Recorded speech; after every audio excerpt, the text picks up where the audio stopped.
Hey everybody, it's Greg. Special edition of Unbreakable Spirits. This is my venting moment about the 76ers. I'm sure everybody out there who are sports fans, Philadelphia fans or not, watched the travesty, which was game 7 of the 76ers in the Celtics yesterday afternoon. Sixers just didn't show up. I have so many thoughts about this team in this game. But I thought we would use my tweets from yesterday as a guide. I tweeted quite a bit before the game, during the game, and after the game. And let's use this as a little guide, and it'll help us along the discussion too. So glasses on, because I can't see. And let's read a little bit here. Now, before the game started, I was in really good mood. I wasn't sure if the Sixers were going to win. I thought if they were going to keep it close. And but I was in a good mood. Anything can happen. They won before Boston 2 times in this series alone. And I thought, well, I want to be positive. There were a lot of people on the sports radio saying, oh, the fans are overly negative, too negative. Negadelphia. So I thought, well, you know what? I'm realistic. I think Boston's going to win game 7 at home, especially the way the Sixers blew game 6. But okay, I'll stay calm. Anything can happen, right? So that's the way I went into the game. And this was one of the first tweets I wrote yesterday before the game. Sixers have one last shot today to erase the past, to erase the losers' mentality within their organization. One last shot for Rivers, Harden, and Embiid to shed their choking past and emerge into the light of redemption. One last shot before the franchise implodes. One last shot to win. Words of wisdom, aren't they? Poetry. And taking out of that tweet alone, I mean, it's true. After the debacle of game 6, where the Sixers blew it at home, they had everything set up for them. Home game, raucous crowd, a chance to close out your rivals, a chance to get past the second round of playoffs for the first time in 20 years, a chance to face the Miami Heat in the finals of the Eastern Conference playoffs. This was their chance. Finally, this was their chance for Joel Embiid to dominate, for James Harden to prove that he's not old, and for the other guys on the team, including Doc Rivers, the coach, to step it up and prove that they are not losers. Well, they didn't do it. As we know, the Sixers in the fourth quarter just dried out. They just wilted. They turtled up. And especially Embiid, when he got 2 shots in the last 6 minutes. Harris had 2 points in the entire game. James Harden was awful, like he's ready to be put away in the nursery. But again, that didn't stop my enthusiasm and positivity in game 7. But once the game started, even though the Sixers were winning in the first quarter, actually only down 3 in the first at halftime, I was still positive, but I have eyes. I can see what's going. And the next tweet I wrote was, well, we have the bad James Harden too, which is true. James Harden is either good or bad. And yesterday we had the bad James Harden. No between the two. Next tweet. Why not let Maxey handle the ball? Harden is killing now.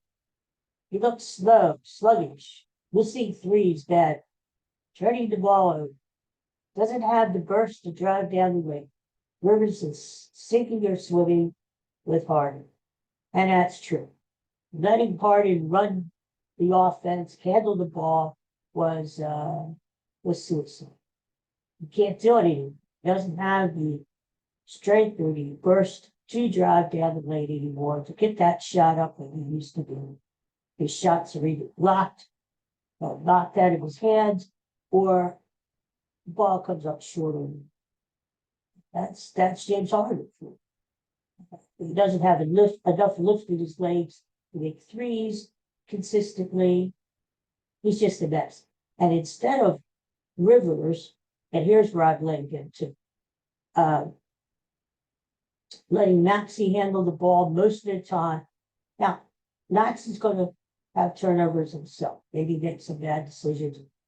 He's not a point guard, but at least Maxey puts a little life into the offense, gets everyone involved, gets himself involved, and the offense flows a lot quicker with Tyrese Maxey handling the ball. Sixers rarely get any easy shots. Why?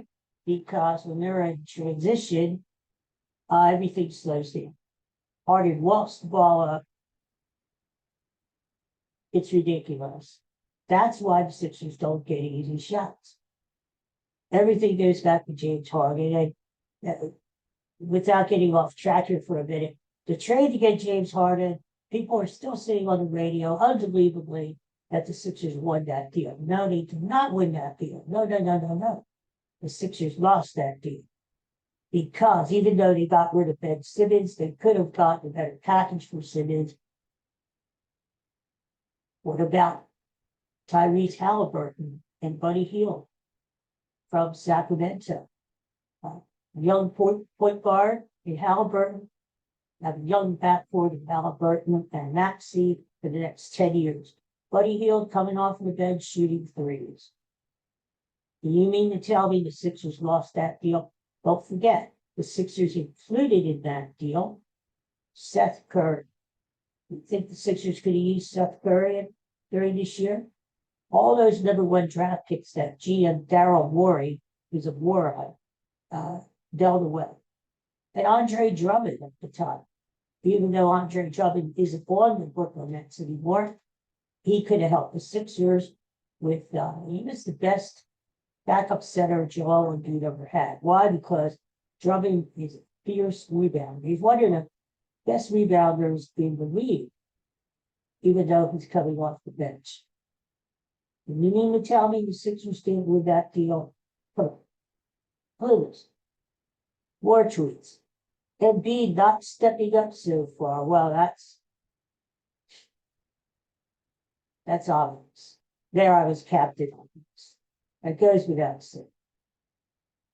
I think Joel Embiid was the biggest disappointment for us yesterday. You know Doc Rivers is a loser, stone cold loser. He has not proven himself in the playoffs. We know James Harden was a stone cold loser. He chokes. He chokes up in the playoff. He freezes. He's going to go to the Hall of Fame. He's got his money. He doesn't really care about getting a championship. But what surprised me most of all yesterday was Joel Embiid. Here's a guy who could have cemented his early legacy. Not only winning MVP, but getting the team over the hump, past the second point, being a leader. Joel Embiid should have had, in Game 6 at home, should have had the game that Jason Tatum had yesterday for the Celtics. Tatum had 51 points and led the Celtics and kept feeding him the ball. Joel Embiid, when he did get the ball, wasn't aggressive enough, like usual. He let old Al Horford, Marcus Smart, Robert Williams, and the Boston defense intimidate him. Embiid was rarely on the blocks down low. When he got the ball, he was 20 feet away from the basket. I mean, he has no heart. We're learning that now. He's a great player, but he has no heart. He has the MVP trophy-wise, but as we see, the real MVP is Nikolai Jokic. Why? Because he's a great player. Rebounds, points, and assists. And he got, ironically enough, the 1 year that Jokic doesn't win the MVP, he has his Denver Nuggets team in the out of the second round of the playoffs, on their way to the finals and possibly winning a championship. The MVP means nothing. It's an individual award. And we should have seen that coming down the road when Embiid lobbied for it. He wanted it so bad he was crying on TV. His teammates were mobbing him. And that's great. But you got to show up in playoffs. You got to show up in the big games, especially in Game 7 or Game 6 at home. So Joel Embiid, a great player, but how are the Sixers going to win with him? And we'll talk about what happens next in a minute. Next tweet. What the hell is the Sixers bench doing? Niang, what are you thinking? Well, there was a play where Jaylen Brown dove into the Sixers bench, trying to save a loose ball. What do the Sixers do? They hold him back. George Niang, who's a loser in the first place, if he's not shooting threes, bang, bang, Niang, my ass, is holding Jaylen Brown's away. So he gets a technical. Brown gets a technical for unsportsmanlike conduct because he was jawing at the bench. Well, George Niang, what are you doing? You shouldn't even be on this team next year. You're a loser too. You are just a side player who shoots three-point. That's all you are. And you doing that along with James Harden, playing balance, Harden's arms, Gazelle, Jaylen Brown again in one piece. That's what the Celtics. If you noticed that after those two stupid plays, the Celtics went off. I mean, they needed a little life. They were sleepwalking themselves through the first quarter and the first half. All of a sudden, the Sixers didn't win a night. George and the Ivys and two. So here it is. Now I start to yell at 13 hours ago. Sixers deserve the lose. Why not let backs available the ball? See how handling them. Harden is terrible, Captain Webb. Nobody can handle Tatum. Has Rivers ever heard of a box and one defense? Very rarely used, but it's out there. An experienced coach like Rivers should have thought of it. Embiid, stop taking ridiculous three-point shots. Stay down low and draw fouls. Maxey is stepping up when he gets the friggin' ball. Need I say it? Next tweet. It's message to Glenn Rivers. It's Game 7. The season is on the line. Your job is on the line. Embiid and Maxey, Embiid and Maxey, Embiid and Maxey, Embiid and Maxey. Forget Harden. Forget Harden. Forget Harden. Forget Harden. Got that? Next week. Well, we're at halftime by this time, okay? And it's still only a 3-point game. The Sixers are still in it. They can have a good second half and throw the game out of the series. Even though they started to winning in the second quarter, it's still a game at halftime. What is Doc Rivers talking to them about in the locker room? What are they talking to themselves about? Pull yourselves up by your bootstraps, get out there and take it to the dance solos, take it to the club, and show some fun. This is what happens out of Joel Embiid needs a monster tackle. Second, Tatum is having the half, Embiid needs the half. Dominated, played like an MVP. So far, he's still not angry, still not decisive. Still not aggressive enough. Still not good enough. Your last chance, AB. Step up. No, I'm a good coach myself. Well, I have taskmasters. Wheelchair or not, he did. So the second half starts, and here's the next tweet. It's simple. Jason Tatum has showed up, and Embiid and Harden have not. This is why GM Morey brought Harden here. He's choking again, loser. Embiid can build a legacy of being clutch. So far, loser. Are we surprised? Maybe this team is what they are. Losers. Always staying positive, brother. Next tweet. Rivers not double teaming Tatum is a fireable defense. Well, that's true. I mean, you got to figure out a way to stop the guy. You can't just let him go off and get 51 freaking points, right? I mean, you either go into a zone, you play a box and one, you double team him, you get the ball out of his hands. Let somebody else beat you, even if it's an open shot from Jaylen Brown or Al Horford or Brogdon or White. Let them beat you. So far, you're showing that you can't stop Tatum. Tatum is hot, hotter than I've ever seen a player before. Make him give the ball up. It wasn't done. No adjustments from Rivers. And here it is. Boston keeps feeding their superstar. Sounds like a good plan, Glenn Rivers. Boston double teaming Sixers superstar. Sounds like a good plan, Glenn Rivers. If the Sixers lose, Rivers should be fired after the game. Well, that didn't even happen. I mean, there was nothing, ridiculous comments after the game from Rivers. We thought the Sixers, Sixers mentally took a step forward this season. Ridiculous quotes from Embiid, Harden. We'll get to those in a minute. While the game goes on, third quarter, Sixers down 20. That was quick, wasn't it? Look cooked. Heads down. Embiid looks tired, lifeless and out of shape. Why is Harden still in? He slows everything down. Even now, Maxey's still not handling the ball. Embarrassing and pathetic. And later in the game, Boston rubbing it in. Tatum and Brown in the game, up 30 points, 3 minutes to go. Hope Miami or Denver beats them down. Well, at this point, I was bitter. And I mean, what goes around comes around. There'll come a day, maybe in the next 50 years, when the Sixers are in that position, and then the Sixers could rub it in a little bit. Well, hated rivalry. Boston and Philadelphia, especially basketball. Sixers and Celtics. Hated.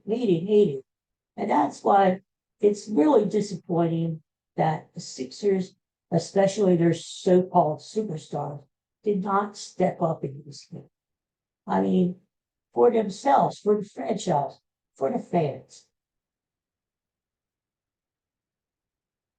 After the game, I knew Rivers was a stone-cold loser. I knew Harden was too.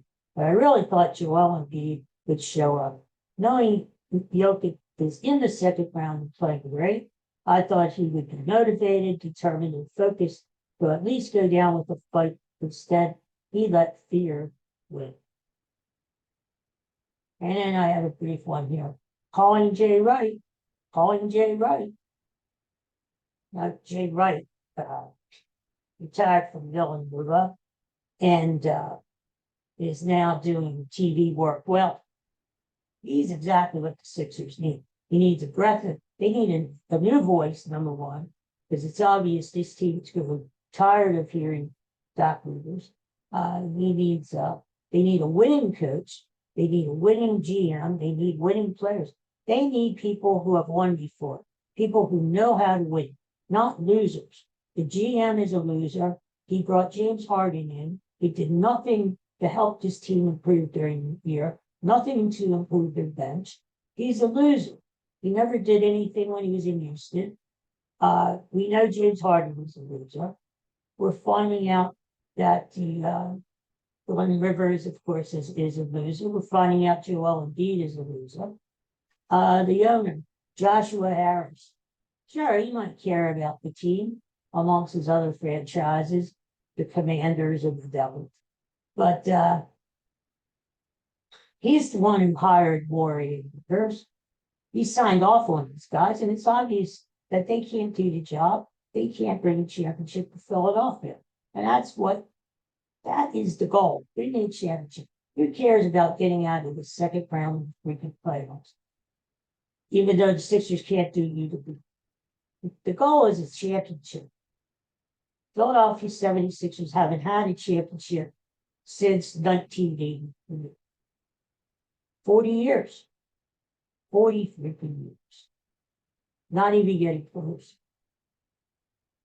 Obviously, these guys can't do it. Get rid of them, Joshua Harris. Clean house. Get some winners in the building. Winners, winners, winners.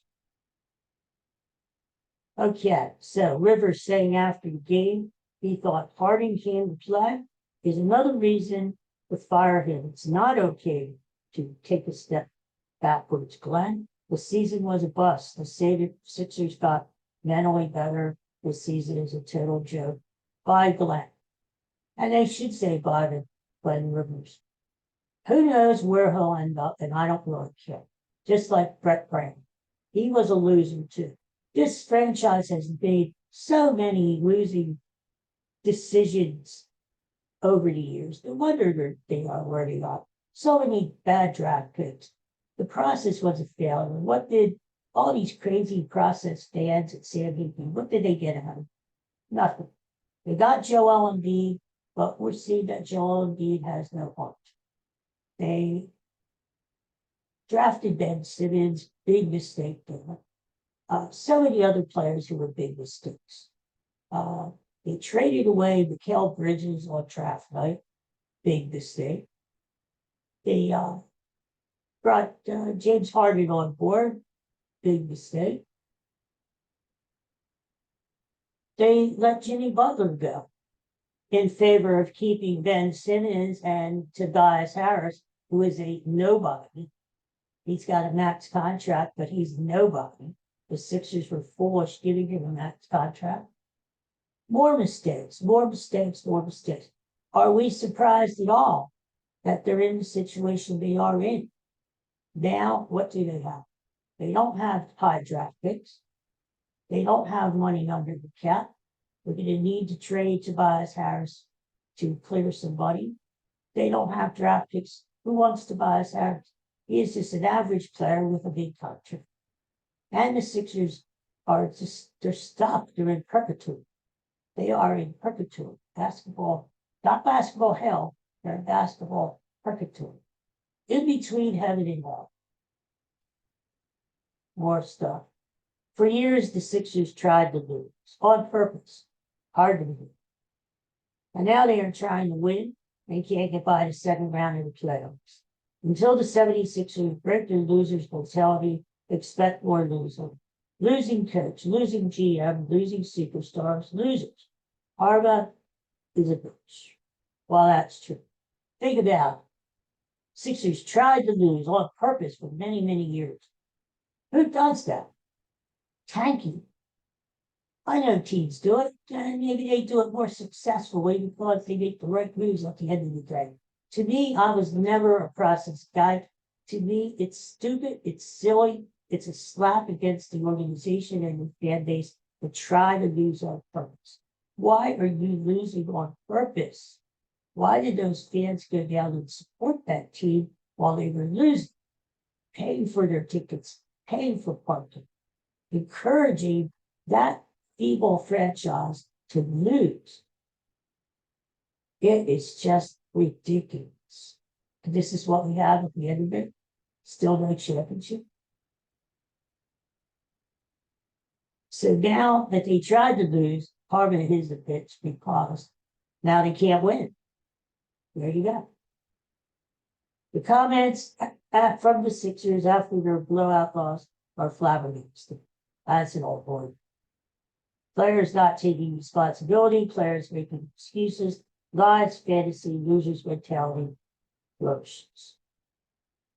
The Celtics woke up after Harden's flagrant foul, and the Yang inexplicably grabbing Brown's leg while he was sitting on the bench. Joel Embiid needed to have the kind of game last Thursday at home that Jason Tatum had in Boston. Blah, blah, blah, blah, blah. On and on it goes. That's about it.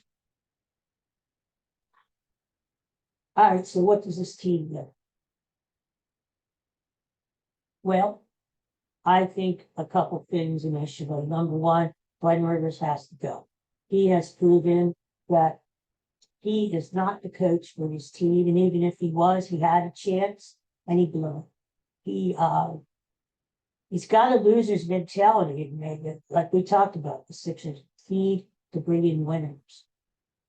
He cemented that yesterday. No adjustments. He continued to give that James Harden handle the ball. James Harden is a turnover machine. He's not the scorer he was. Forget about the fact that he had 45 points and 41 points already in the series. When the money was on the line, when he needed to perform well, James Harden failed. Doc Rivers needs to go. I'm surprised he hasn't gone so far today. Hopefully the Sixers ownership gets their act together and fires the vote. If he's going to go, then GM Daryl Morey needs to go too. He's the one who brought in James Harden. He's the one who failed to improve the team. He's the one who put this heartless group, this gutless, spineless group together. But what has he done in the past? He's a I want to use this term anymore, stone cold loser.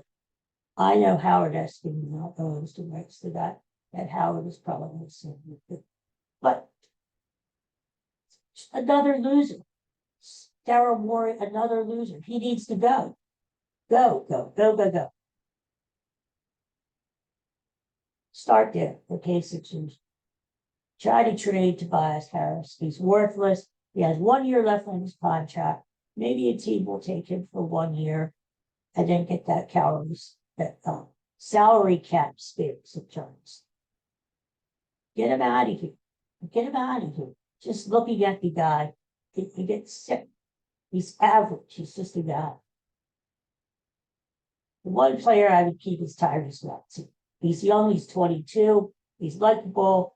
He could grow. You know, when James Harden came on the team, fans, Tyrese Maxey did not benefit Tyrese Maxey. I had a guy on Twitter arguing with me one time that James Harden was helping Tyrese Maxey. No, he wasn't. When you bring a guy in who is hogging the ball, dribble, fat, dribble, doesn't pass the ball.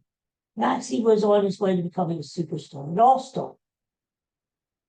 James Harden came in, Maxey's growth was slow.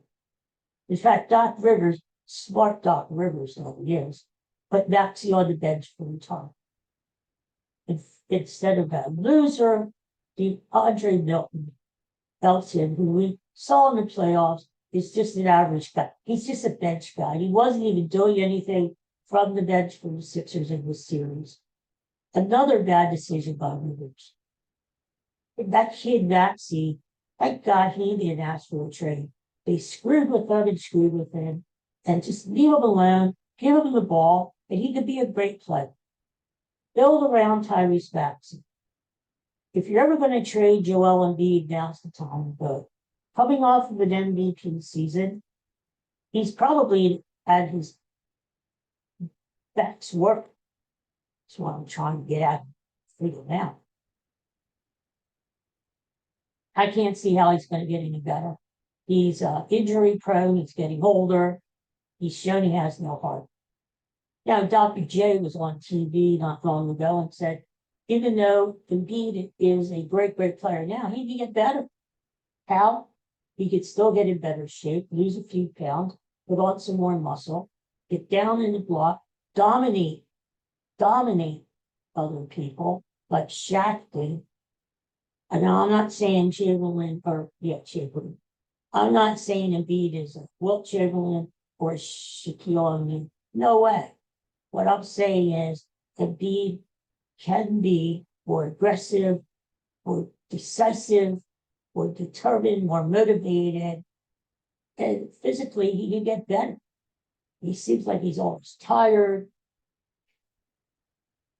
He's got a great touch. His jump shot is sweet. He's a great free throw shooter. Don't get me wrong, Joel Embiid, I love to watch him play. He's got talent. He could get better. Stop whining to the officials. James Harden came on. He stopped the progress of Baxi. He turned Joel Embiid into a more of a whiner than he was before. I think take a look at the Utah Jazz fans, what they did with their team. They traded away Donovan Mitchell. They traded away Rudy Gobert. What did they get back? Some really good young players, including Marketing, who made the All-Star team. A boatload of draft picks, high draft picks. They just got that. They just needed to turn things around. They needed a fresh culture. They needed the franchise wasn't going anywhere with those things. They weren't going to win a championship. When Danny Ainge became the GM of the Jazz, and boy, could we use Danny Ainge. I hate to say that. He knew that the core of that team was rotten. He knew that the only way the Utah Jazz were going to have any hope of getting to a championship and winning a championship was starting over. He imploded it, and now they have some hope, at least. And I respect Danny Ainge enough to know that he's going to do something with all those things. Not like our general manager, which we fell off. So do we do a Utah Jazz and trade Embiid? Get what we can at this point. Start a little build around Tyrese Maxey. Well, as much as Embiid is fun to watch, as much as he can be dominating, I wouldn't be against it if it led to a championship. I mean, fans, what are we here for? Why are you watching the freaking Sixers on TV? Why are you going to the games and paying hundreds of dollars for tickets and parking and concessions? Why? Isn't the object of this whole thing to win a championship? To have a parade down Broad Street? To stick it up Celtics? You know what? And other teams? I mean, what are we doing? What are we doing?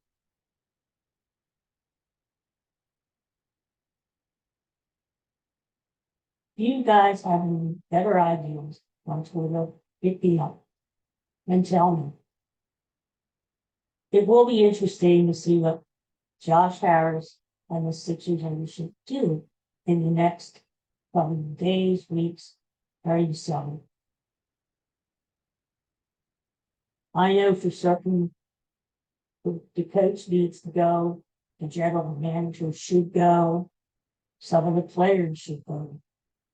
But will it be a total implosion, or will it be tweaking on the edges? We'll see. Like any Philadelphia team, I'll always be a fan. I'll always be rooting. What is the purpose? The Sixers could keep Joel Embiid. He could get in better shape. He could say, I'm more determined. I'm more mature. I've got a kid now. I'm married. You know. But can you believe him? He could say that before the season begins and during the season. He could play great. He could win another MVP. But can you believe him when I get to the playoffs? Or is he going to pack it all in there? I'm not sure.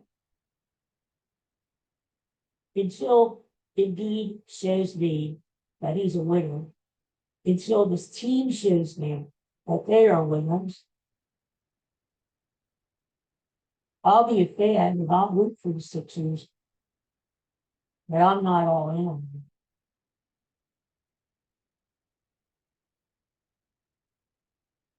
Well, that was nice. That's it.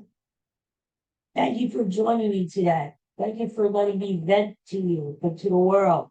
I hope a lot of people watch this podcast, not because it's my podcast and it's me venting, but I think in a lot of ways I'm speaking for the fans out there. Let me know if I'm speaking for you. Okay? Sixers management, please watch this podcast and listen. Listen to the fans. Listen, Joel Embiid, I hope you find this. I want to send it to you. I hope you find this, and I hope you watch this, and I hope you get your ass in here and show us you're a winner. Please. Not just for the fans, not just for your teammates, not just for your franchise, but for yourself. I'll be back on Unbreakable Spirit soon. Hopefully we'll have a more positive episode with your to spread inspiration and hope. And I promise we'll get back to that. I still want to have some guests on who will talk to me, talk to you about share their inspirational stories, share some hope. We still need hope. We still need hope more than ever in our life. So if you want to be on the show with me, and we could rap a little bit. If you have an inspirational story you want to share, or just some thoughts, please contact me on Twitter or send me an email. GapSmith1, GAPSmith1 at Verizon.net. And let me know that you want to come on the show, or we'll work on the arrangements to have you come on. Okay? And that would be good. Thanks so much for watching today and for allowing me to vent to you. I hope it helped you as much as it helped me. Take care. Hang in there. Things will be okay. Bye.